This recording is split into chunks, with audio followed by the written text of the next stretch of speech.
About 20 students, myself included, from my university, did a study abroad program in France last summer. We were spending a week in Paris before going to the town where the university was located. Most of the group got a group flight deal to Paris through the university. Others flew separately. The only requirement was that we had to be in Paris by the day we had to leave to go to our university. Most of us had arrived by the third day into our Paris trip, except for my friend Amanda. Naturally, we were all worried about her. Because her phone wasn't working, she had to update us from Facebook whenever she could get free Wi-Fi, which wasn't very often. Her flight had been delayed about 6 times already. Another day passed, still nothing from Amanda. We're all freaking out at this point. Since her phone wasn't working, we couldn't even contact her. The 5th day rolls around, still nothing. We all had a scheduled bike tour of the city that morning and a boat ride on the river that afternoon, so we didn't return to the hotel until about 7 that evening. When I got in, Amanda was asleep in our room. We were assigned roommates. Of course, I woke her up and asked her where the hell she had been. She told me that when she finally got to the airport, she was exhausted and broke. She had multiple layovers and had basically spent all her on-hand cash on food, plus her bank card wasn't working.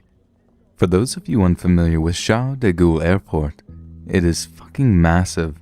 Unless you have a map or understand French completely, you will get lost. So she gets there, lost, broke, tired, hungry, and carrying like 3 big-ass bags, sitting inside the terminal. She said this good-looking guy walked up to her and started talking to her in perfect English. "You look tired. Do you need a taxi to your hotel?" Red flag number 1. What taxi driver gets out of his cab and walks into the airport to find a rider? Not thinking, she says, "Yes, thank you so much, I'm exhausted." He smiles at her and grabs one of her heavier bags and tells her to follow him. She does, and he leads her to this elevator. Red flag number 2. She was already on street level from where all the taxis depart. She gets inside, and he hits the button for the basement level. He gets on the phone before the elevator opens and starts speaking in French, which she couldn't really understand because it was slang.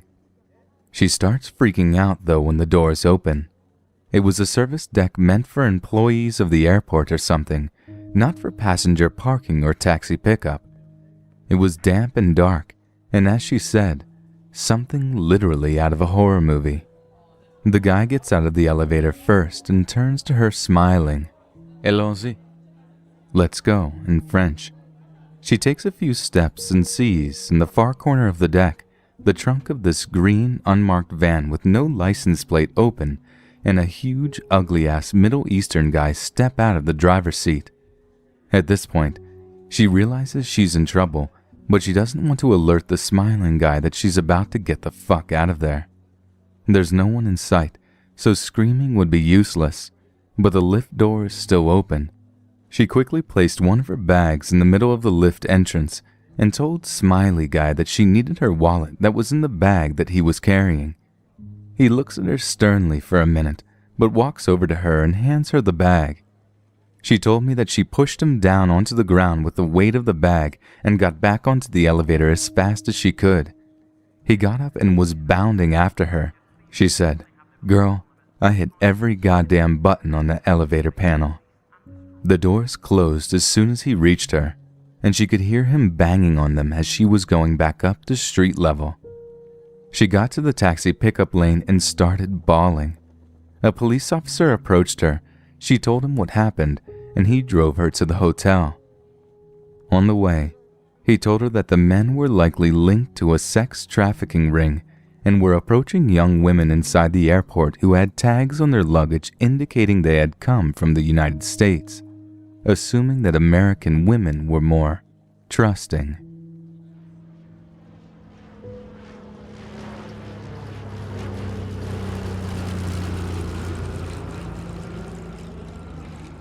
I owed my good friend a favor back in high school.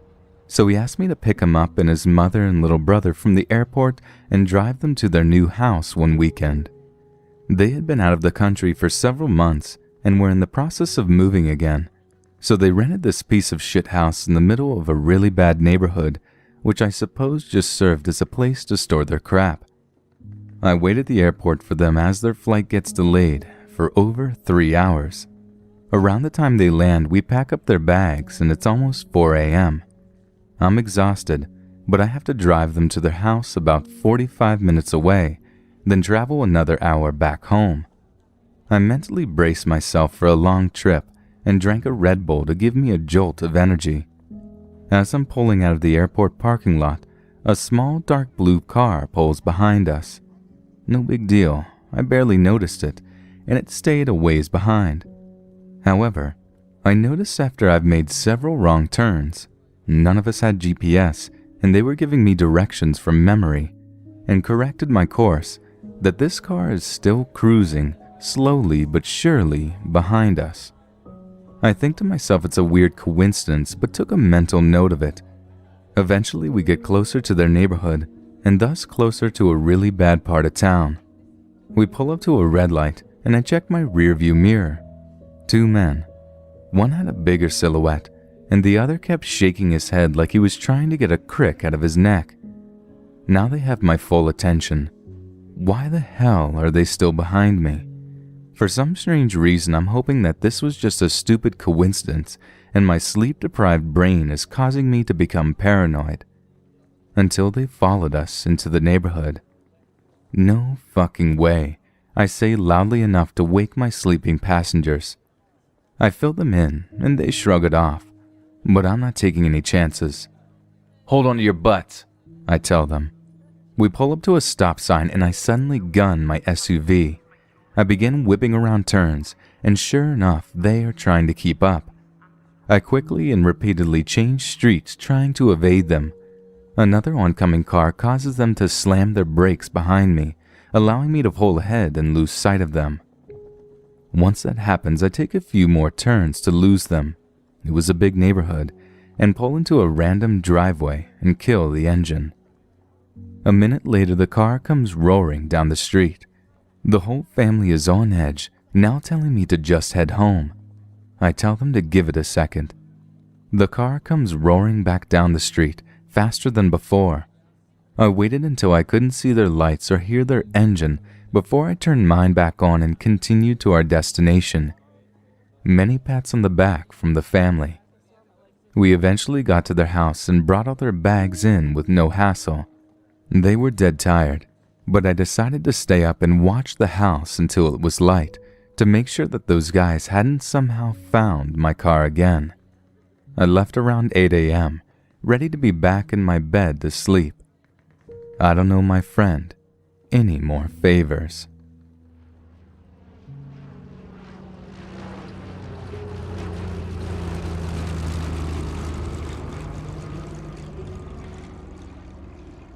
Just this past summer, my younger sister and I went to visit family and friends out of state. My sister at the time was 16 and I'm 18.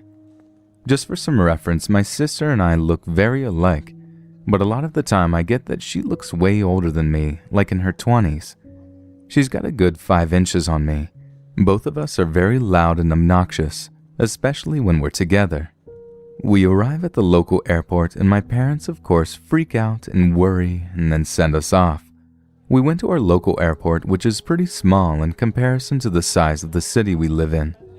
My sister and I find our gate, and we had at least an hour before because our flight kept getting delayed due to an emergency landing our plane had to do for someone on board. We were just sitting around, literally off on our own. The airport really isn't big at all.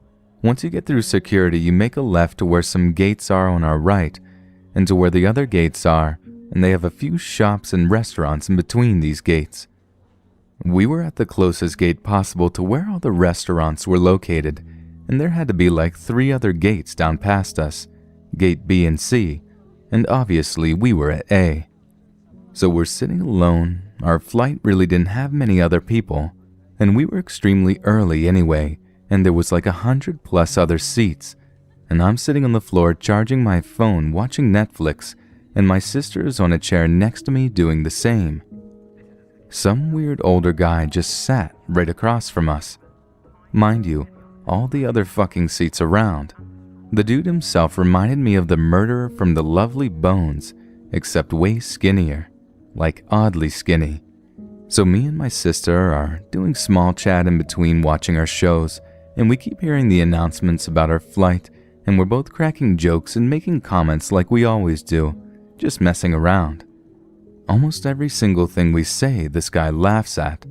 I mean, I know when we're together we're pretty funny, and he would laugh at things like, "Do you want water?" Or, "Wow, this is taking a while." Like not even remotely a joke.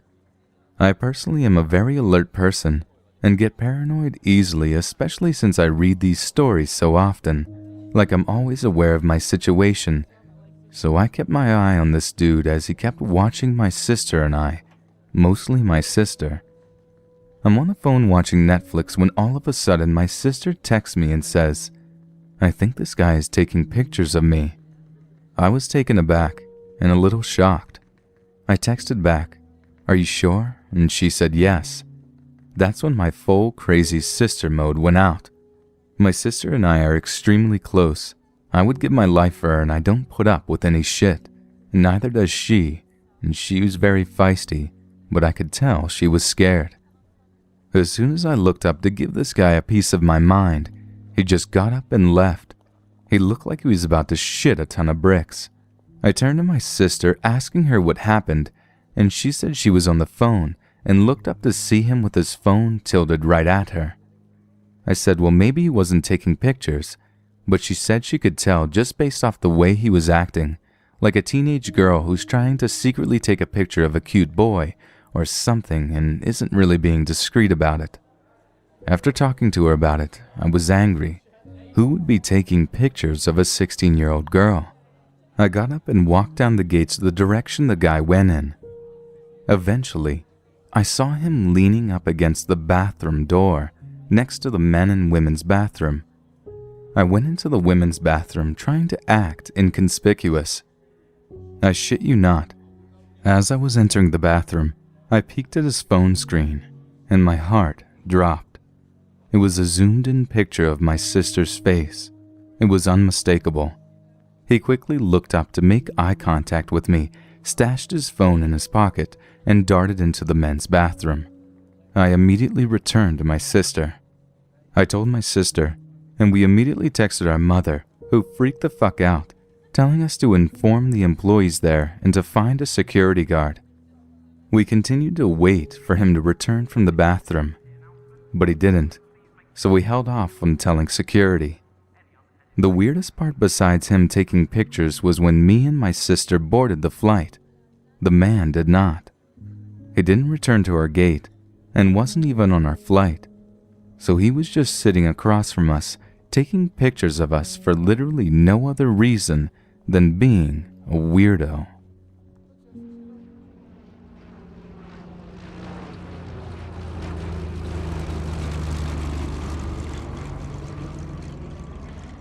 In May, I was going on a trip to Jacksonville, Florida. We had to stop in the Twin Cities, so while my grandparents and I were waiting for 3 hours, I decided to go and get pizza and tea. Now, I'm not familiar with the Twin Cities airport, mainly because all the times I've been there, I was fairly young. I ordered a tea from this kiosk-looking thing and a piece of Hawaiian pizza from the place in front of it. I sat down to eat and got out my phone and decided to check my email and go on Tumblr. About 10 minutes afterwards, some guy who sort of looked like Shaggy from the live-action Scooby-Doo movie comes and sits down in the seat in front of me, just staring at me. I told him to mind his own business, and he just said, I just can't help it. You're so beautiful, and I would love to show you around. I told him that I was a minor. His response, no one has to find out. Come on, I have a dog you can have. After that sentence, I ran off into the nearest washroom and thought about what to do. Maybe he won't realize I ran into the washroom, I thought to myself. I can just go tell my grandma about what happened, and she'll ruin him. Needless to say, I thought wrong. I walked out of the washroom, only to be greeted with that nasty hippie face of his. "Where did you go? Come on, Mom's worried about you." I told him I didn't know what he was talking about. "Oh, don't be silly, my darling little sister. Mom's waiting for us. Come on." I realized what he was doing, and so I decided that the best thing to do was scream and say, "Get the fuck away from me." He gestured for me to quiet down. I stomped on his foot and ran off. I immediately informed security, and they escorted him out of the airport.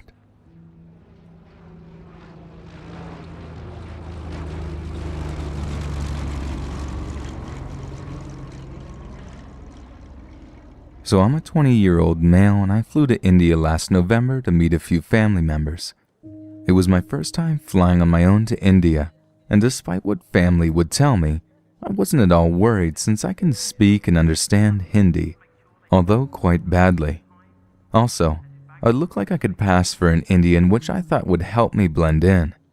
I landed at around 2 a.m., and after landing at Mumbai International Airport, I had to catch a quick airport coach to take me from the international to the domestic airport. Standard procedure, although I found it a bit strange for such a busy airport to have such a system, I managed to make my way onto the coach. Now I know you must be thinking that the coach must be fake, but it wasn't the coach.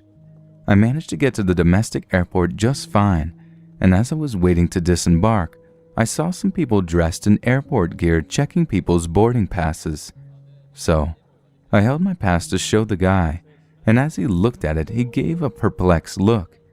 He scanned my pass again and stated that my flight wasn't due to depart for 4 hours. This is true, but I thought I'd chill at the airport anyway. He said that I'd have to take a taxi and go back to the international airport, as they would not let me go into the domestic unless the departure was less than 2 hours. I obviously wasn't going to pay for a taxi back to the airport, and didn't understand why the airport wouldn't let me in. However, after thinking about all the weird procedures Indian airports have had so far, such as having to collect my bags at Mumbai airport and check them back in the same place, disorganized queuing everywhere, get a damn coach to and from the same airport, and the dim lights of the domestic terminal, I thought this may be another one of its irritating quirks. I agreed with the guy and walked with him to the car park. He was asking me where I was from and what I was doing in India. Just some friendly banter, I thought. But I was too tired and shy to even attempt to speak to him in Hindi. I kept telling him I'm not paying for the taxi and that I have no money on me just to make sure he wasn't going to scam me. He kept nodding and took me to the taxi he said I should take. Now, from watching Bollywood films, I know how Mumbai taxis look. They're yellow and black and are a distinctive model. This taxi was a normal silver-colored car with not even an ounce of credibility to pass as a taxi in Mumbai. Surrounding the taxi were a bunch of eerie-looking guys, all looking at me with a straight face. Feeling a bit awry, I backed away a bit while they were talking to one another. Thankfully, the guy who led me to them didn't know I could speak Hindi, and they were saying stuff like, "He's some sweet goods. We'll have fun with him. You brought a good one. I'll be sure not to let him go." Aghast, I started sweating and shaking. I know people back home have said I act a bit camp and apparently unintentionally act flirtatious, but I had no idea that a bunch of Indian guys would have any interest in me apart from maybe getting some money. Visibly shaken, I was completely speechless and had no idea how to get out of the situation. The guy had my boarding pass and the car door was open. Then I had an idea. I said to the guy in English, "Can I just quickly buy a coffee? I've been parched for so long." He stated that the police at the door of the airport wouldn't let me in no matter how much I tried, and the best thing was to get into the car. I insisted that I just try to get in as I was really thirsty, and my voice started croaking, out of fear originally, but thankfully it could be passed as thirst. His friends told him to give me my boarding pass back and let me try it out. He gave it back and made me promise I'd come back after the coffee. I obviously obliged and gave him a cute smile as I snatched the pass and power walked it to the terminal. Of course, I didn't want to act too alarmed as they could have easily ran up to me and tackled me. In addition, the police could have been in cohorts with them and refused me access. Thank you, Indian News. So I made my way to the terminal and showed the policeman my boarding pass. He had a look and I asked him if I was allowed to enter the terminal just to make sure. He said, "Of course, your flight departs from here," and directed me to the departures lounge. I've never felt so thankful in my life. I breathed a sigh of relief as I hightailed it up the escalator and passed the security check to make sure the gang wouldn't be let in.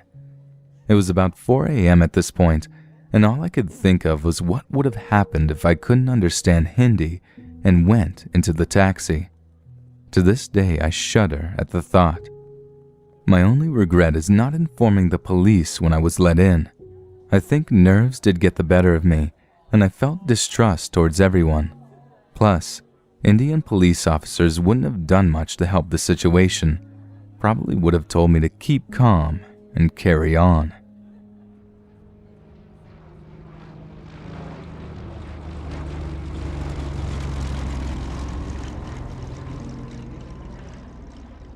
In January, I went to Washington, D.C. with some very close family friends. Coming from a town of about 11,000 people and never having been to a city even close to D.C.'s size, I was scared out of my mind that I'd get pickpocketed or mugged or something. TV had led me to believe that big cities like this had absolutely packed streets that were difficult to walk on, resulting in regular occurrences such as these. Needless to say, I was relieved when the trip ended without any such incident. At the DC airport, our 6 a.m. flight was delayed 3 or 4 times due to weather. By the time we finally got to the Denver, Colorado airport, it was around midnight, preventing us from driving the rest of the way home that night as we had originally planned. I refused to pee on airplanes unless absolutely necessary, so when we landed, I had to go. So I, along with my friend's mom, who also had to go, went to the restroom. When I came out of the stall, I noticed the security lady was now standing beside the door. I had heard no other footsteps come in the completely empty restroom. My ears were actually quite alert because the empty airport freaked me out. So this confused me a bit, but I just smiled at her and washed my hands. Approximately 10 seconds later, a toilet flushed. Instead of my friend's mom, a creepy-looking man with a black sweatshirt on, hood up, emerged from the stall. At the sight of the airport employee, he lowered his head and quickly walked out of the restroom. She followed him out, saying, "This is clearly marked a woman's restroom." At the time, probably most due to sleep deprivation, I didn't think much of it. But the next day it really dawned on me. A man wearing a black sweatshirt with the hood up in a woman's restroom, which was marked as such with quite an enormous sign. It's midnight, and the airport is practically deserted. Plus, he entered the restroom without a single sound, which for me was the worst part. I don't recall hearing any footsteps or extra sounds of urination or anything like that, so I honestly don't think he even used the restroom at all, rather just pretended by flushing the toilet.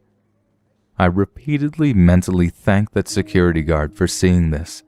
I very well could have been kidnapped, murdered, raped, who knows. He easily could have jumped me. I hadn't even looked up until the security guard spoke to him.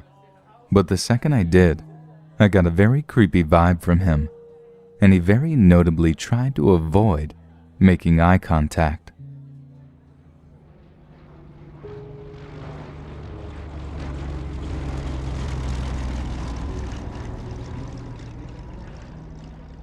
I have to preface this story by saying I was a really smart kid when I was little. At 18 months, I knew every word to the bare necessities from the Jungle Book and would perform it for my mom's co-workers. I don't think anyone ever taught me what to do in a situation with a stranger, just not to talk to them. I also have to say that when I was little, around 3 to 4, my mom let me cut my hair really short, like a boy's, and everyone mistook me for one because I refused to wear anything girly. Also, like small children, I wasn't a good listener. For some reason, my grandma took me to the airport with her one day when she was watching me. I can't remember if my parents had gone out of town or if we were picking up someone else and she had to bring me because it was her day to watch me while my parents were at work. Regardless, this was before security in the airports were super tight, so we were headed to a gate to pick whoever it was up. Or maybe we were just getting out in the main airport and it seemed like we were headed to a gate because I was so much smaller, so everything seemed bigger. Forgive the lack of memory, I was little. I do distinctly remember, however, that my grandma scolded me for running ahead of her and told me not to do it again. 5 minutes later, I'm at it again. I ran down a small flight of stairs, maybe 3 or 4 steps at most, and was suddenly swooped up by a very large man. I remembered that he smelled funny and that he had a really scraggly beard and blonde hair and really creepy eyes. He then starts to rush off with me, and I remember being very calm about the whole thing because, in my mind, my grandma was right there and she wouldn't let anyone hurt me. Well, she came tearing after this guy, faster than I've ever seen her move, and she's yelling at him to put me down and whacking at him with her purse, and he said to her, "Lady, chill. This is my son. The kid you're looking for must have ran off." That's when little old me pipes up and says, "I am not a boy, and you are not my daddy. Now put me down."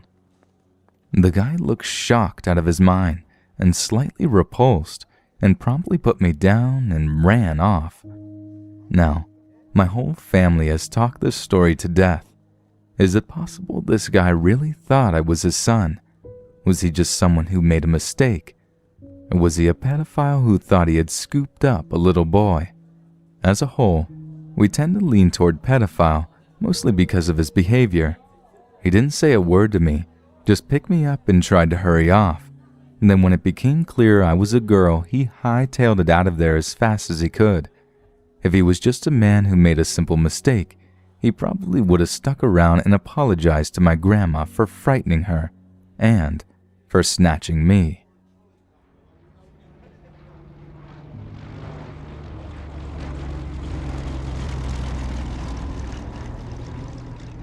I'm a 20-year-old female, and this took place back in March. I was 19 years old at the time.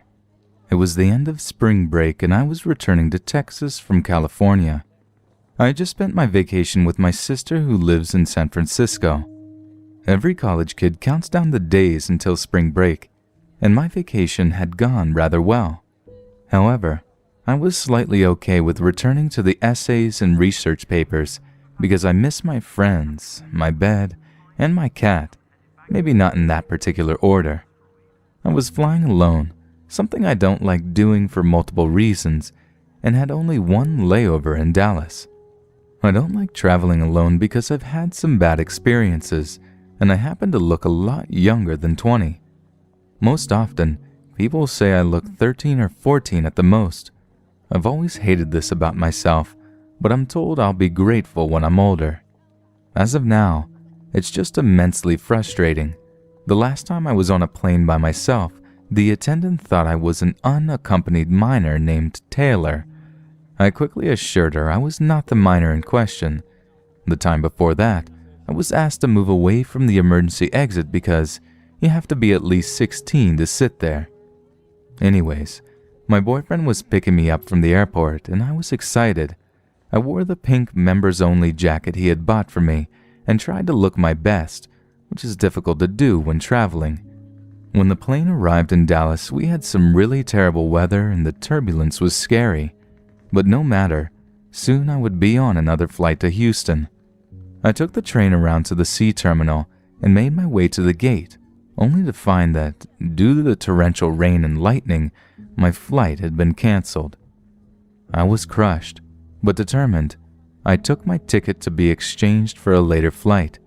It seemed many others had the same grievance and were opting to do the same. As I was standing in line, a friendly-looking older man came up to me and stood behind me. "Are you alone?" he asked me. Everyone seemed to be conversing with one another, complaining about the weather and pondering their options to get home. It didn't seem like a big deal, because strangers always seem to connect in situations like this one. We were all frustrated. I also felt safe in the crowded airport, so I answered him truthfully and continued to wait in the line. The man behind the counter said I was in luck, that there was only 2 seats left on another flight to Houston and that I could make it if I hurried.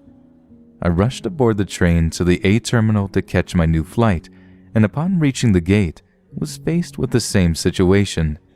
This new flight was canceled too. The man from before had followed me to the gate and was in the same boat. I exchanged my ticket for a later flight and resolutely marched myself to the new gate only to be told the same as before. This happened literally 2 or 3 more times because I didn't want to give up and really had no other options. The man shadowed me during the entire ordeal, and I didn't really find it strange. We were just 2 individuals stranded in an airport. The last gate I went to, I noticed he was still following me. He walks over to me and begins to chat about what awful luck we were having. Someone eavesdropping nearby suggests that I rent a car. I politely tell them that I am not old enough. The man smiles and says to me, "Well, I'm old enough to rent a car. How about this? I'll rent us one. You can sleep and I'll drive." I look at him, and the way he is staring at me scares me. I finally begin to feel that something is off. I respond, No, but thank you. I'm going pretty far off." His smile falters for a moment. Then he suggests that he buy me some food. I am starving. I am tempted. I hesitate for a moment, but then I remember a book I had read about a girl who was stolen from the airport after a man drugs her coffee. This gives me the strength to deny my grumbling stomach and decline him again. He follows me. I don't know why. He's already told me he's going to rent a car and leave. He points to a Mexican restaurant and says, "Oh, how about that place?" He has this strange look on his face and is standing far too close to me. I shake my head and said, "I told you, I'm really not hungry." Lie. Big lie. I can smell something delicious, and I almost give in. But my face does not betray my hunger, and I keep my pace. Okay, what about burgers then?" He looks a bit annoyed. This guy doesn't give up easy. I ignore him. This causes him to glare at me angrily and then stalk away. I breathe a sigh of relief. I call my sister to tell her about him, not in a catty sort of way, just a, "Wow, that guy was persistent" kind of thing. I set him to a chair to think about my options. I feel pretty alone and worried. My latest ticket had me leaving at around midnight, and it was 9 p.m. at this point. I had been in the airport since 5 p.m. If this last flight didn't work out, I had no clue what I would do. I had no money for a hotel and didn't fancy sleeping in a chair. The last time I fell asleep in public, on a train in France, a lady attempted to steal my backpack, but that's another story. I look up about 30 minutes later to see the same man walking towards me. I tuck my legs up in my chair nervously and pretend to play on my phone. "Hey there. Still here?" he asks. He seems to have cooled down. Just stare at him. He clears his throat and tries again. So I was thinking you could come stay at my aunt's house for the night. With me. That's where I'm staying tonight. It would be no problem. You don't want to be in this airport all night, all alone." I shake my head and say, "No, I'm fine." Then turn my attention back to my phone. I didn't even make eye contact. I felt really uncomfortable. He tries to convince me, and I have to say no firmly several more times. He looks angry, really angry. His hands are clenched and his smile is obviously fake. It looks as if he will shatter his teeth if he clenches his jaw any tighter. I wonder to myself why he hasn't left the airport yet.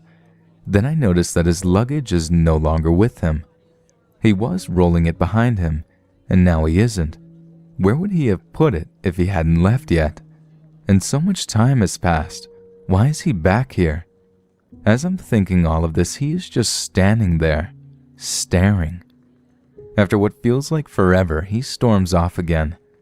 I feel so anxious because of him that I grab my things and move to a different gate to wait. My phone was dying, and I didn't want to be without it, so to charge it I have to plug it into the outlet in the floor.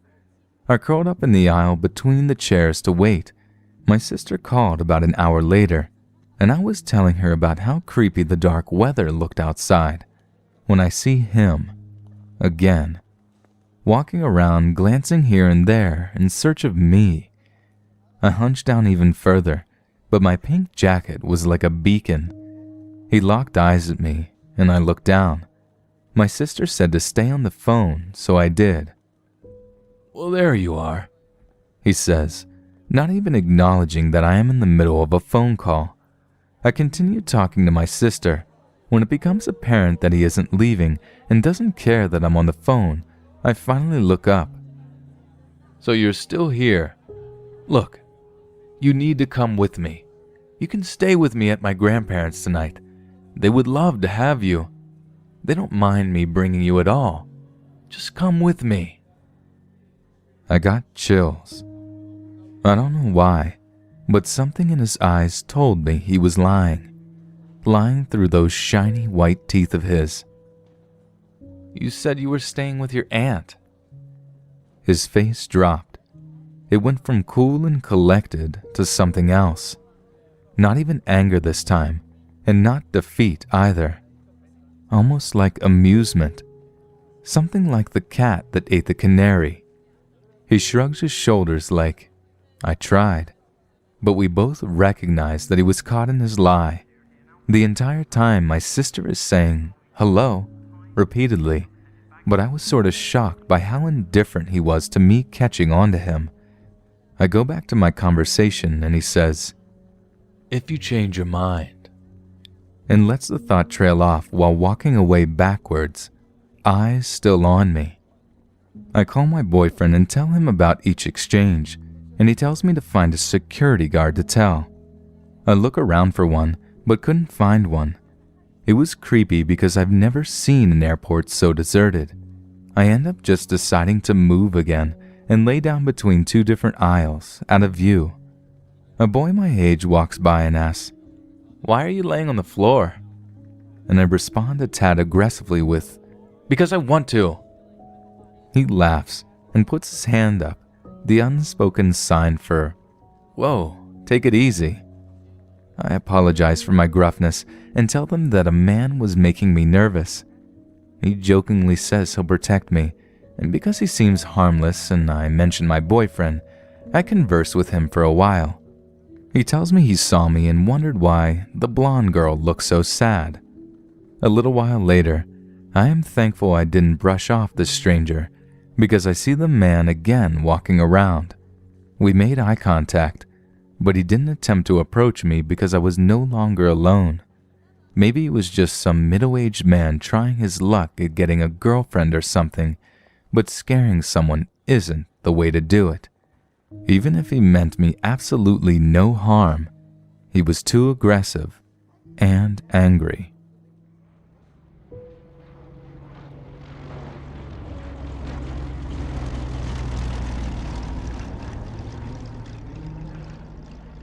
The fall semester of my junior year of university was spent studying abroad with my best friend in Florence. We had a blast exploring the city, checking out timeless works of art, partying every night, making new friends, and traveling the country. Before we knew it, 4 months had gone by and we were on the way to the airport for our flight home. The night before saw a huge snowstorm, something that is rare for Italy. The white-covered city sparkled divinely as we drove through, and I remember feeling incredibly bummed to be going home. Even though it was 5 days before Christmas and I missed my family, I wanted nothing more than to stay in Florence forever. That feeling lasted all of 20 minutes. The airport was complete chaos, and upon entering we discovered that our flight had been canceled.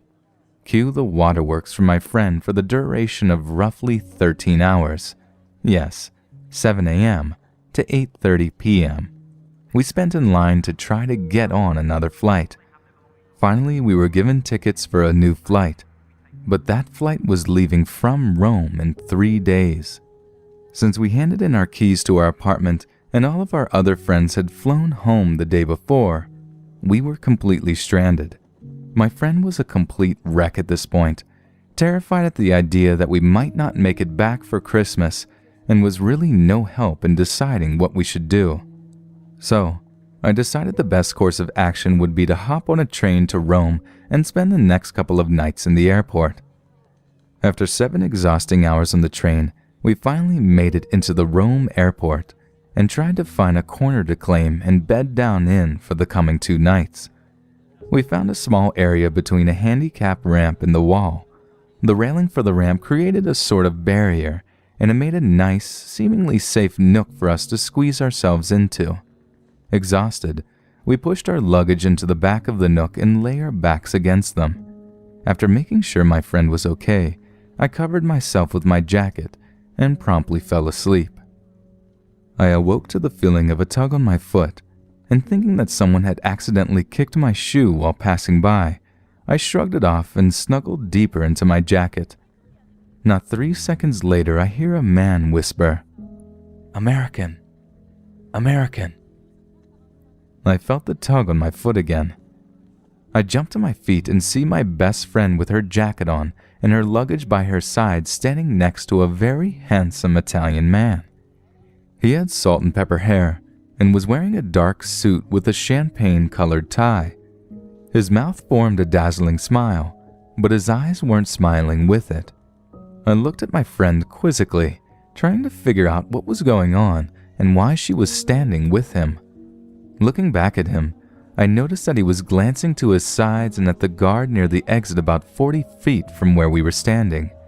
His behavior immediately set off alarms in my head, and I grabbed my friend's arm to pull her back away from him.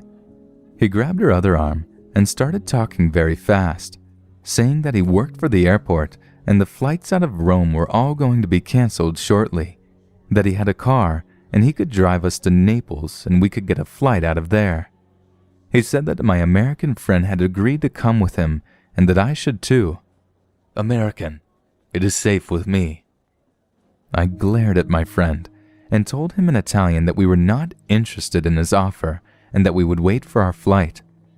With my hand still firmly gripping my friend's arm, I grabbed my stuff and made a walk away from the creep. He immediately moved into my way, blocking us into the nook. His eyes, with no semblance of humanity, fixed onto mine as he said, "American, you are coming with me." Being cornered is a strange feeling, and prior to this instance it had never happened to me before. My reaction was immediate and it felt raw, animalistic. Full of rage, or terror, or both, I lunged at this man, shoving both of my fists into his stomach. It definitely surprised him and definitely knocked the wind out of him because his knees buckled and he toppled to the floor, bringing my friend down with him. As soon as they hit the ground, my friend began screaming and the man scrambled to get up and away from us, but not before the security guard by the door got to him. In my adrenaline-filled state, I began repeating, "He's trying to take us! He's trying to take us!" as the security guard knelt on the guy's back, keeping him there until other guards could assist him. When the man was secured, they left him off of the ground to bring him to what I assume was the detainment room of the airport. As they lifted him, he looked directly at me with his empty eyes and fake smiled and whispered, "See you soon, American." As soon as he was out of my sight, I broke down sobbing. I was so exhausted and terrified and incredibly angry at the fact that my friend had agreed to go with this man, that she had thought it was a good plan to get into a car with this person that she had never met, and that she had put us in an extremely dangerous situation. When I confronted her about it, her only excuse was that she wanted to make it home in time for Christmas. If she had gone with him, I don't think she would have ever made it home for another Christmas.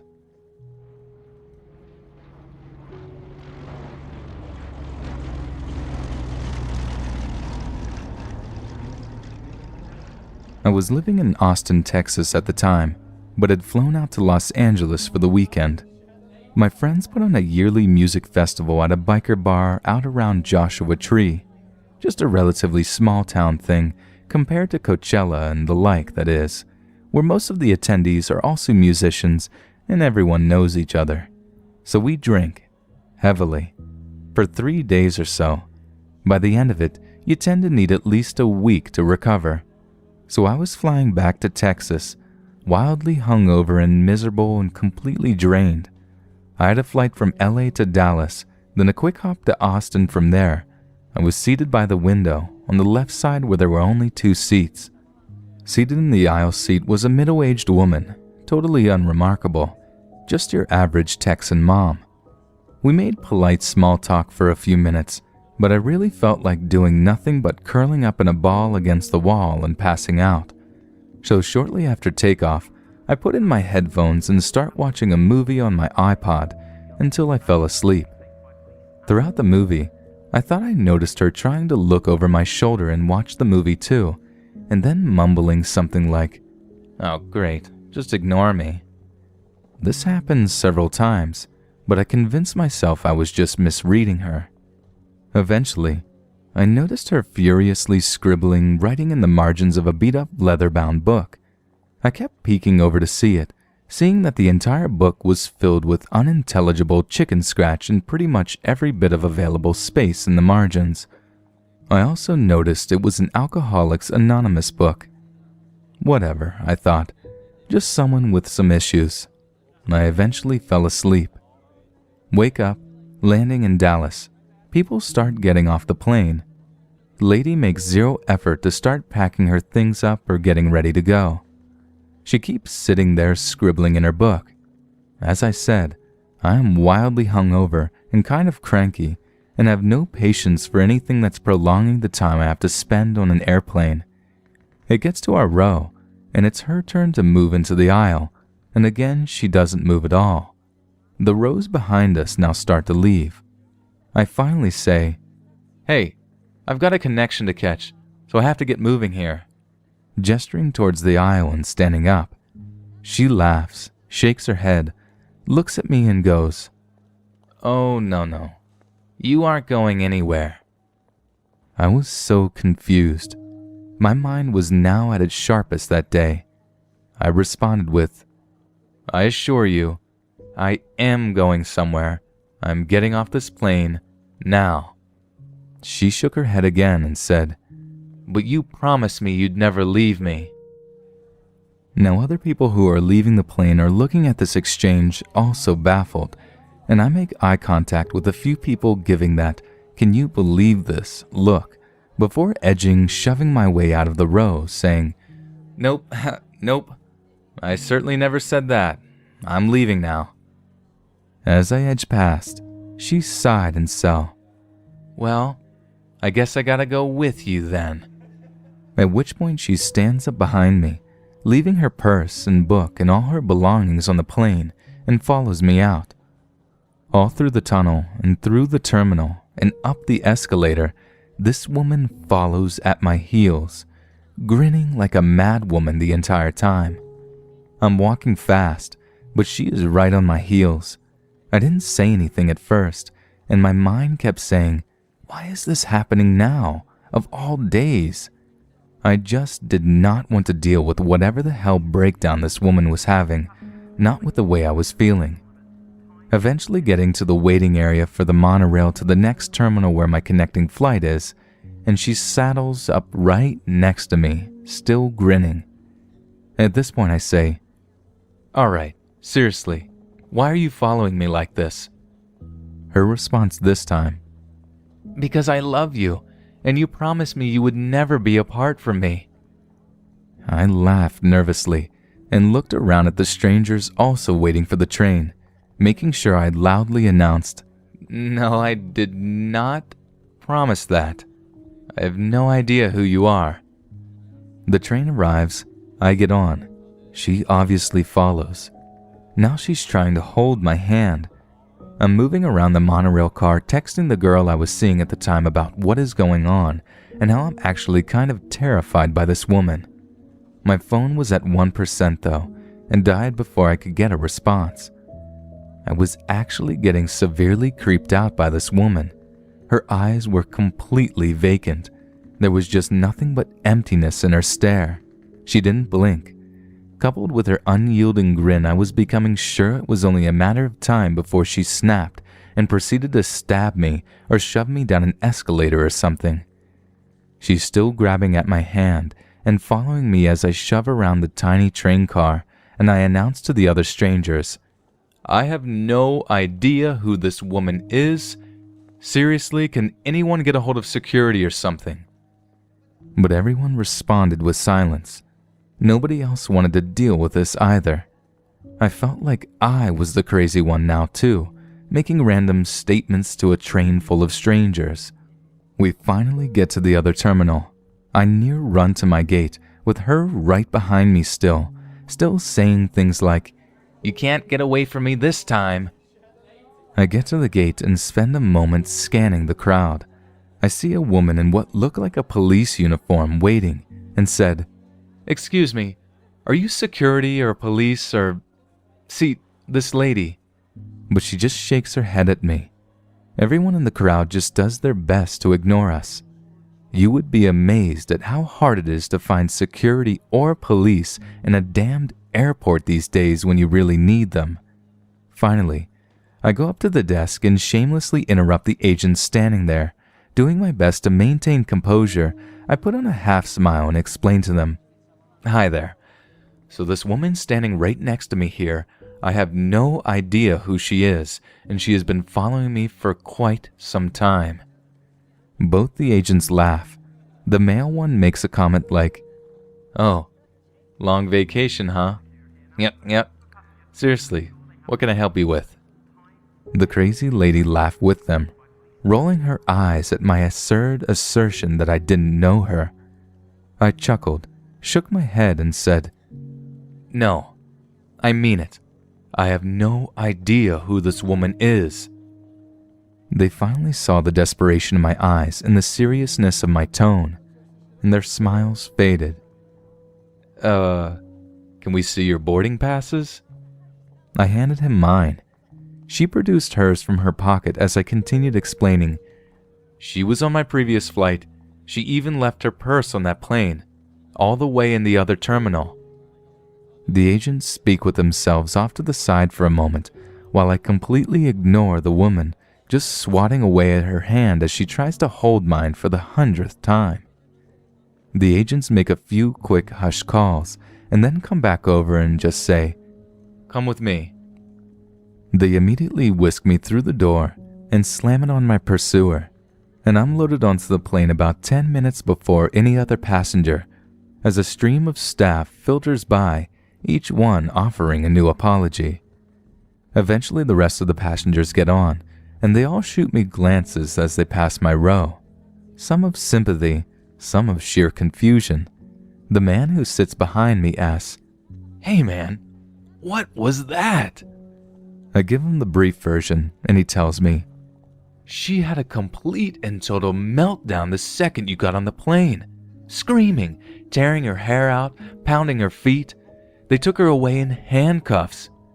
You really didn't know her?" Nope, I didn't.